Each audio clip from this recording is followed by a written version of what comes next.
from a gender-based approach.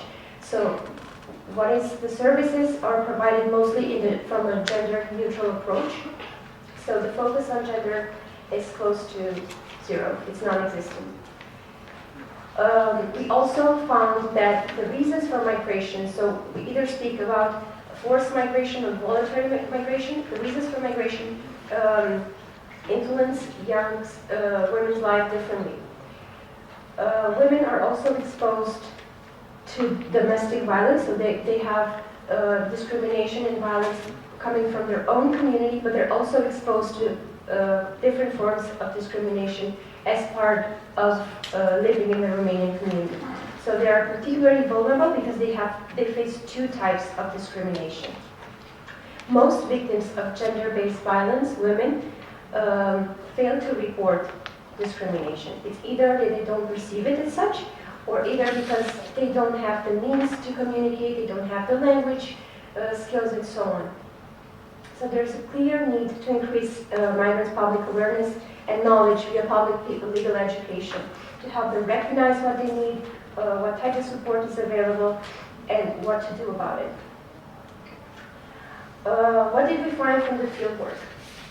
So again, it was stressed the same thing, that migrants are generally aware of their rights, but when they are exposed to real-life situations, because they had the scenarios to look at and to comment upon it and to say how they would address it, they didn't know, they didn't recognize these instances of multiple discrimination, and they didn't know what to do. However, we found that housing, employment, and education are the main areas in which young migrants are subject to discrimination. Also, there is a form of institutionalized discrimination from public officials who do not know the legislation regarding refugees and migrants. There is a total absence of assigned staff of dealing with refugees and migration. And this is something that I would like to explain. Romania has not been in the route of forced migration so far. So from 1919 to 2015, we've only had in Romania 2,500 migrants.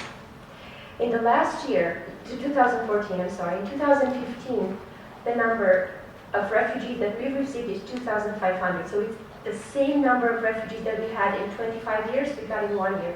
So imagine that the system is now actually facing the problems of adapting their services to these newcomers.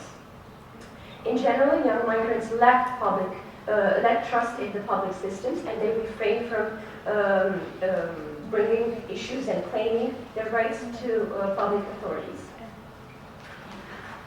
Most migrants rely on informal networks for they're either religious networks or members from their community who they're more willing to express or to share their experiences of discrimination. However, they do not take issues to the top level and address it. So, indeed, we conclude that there is a clear need for training for service providers, as the same as it is for migrants and refugees themselves.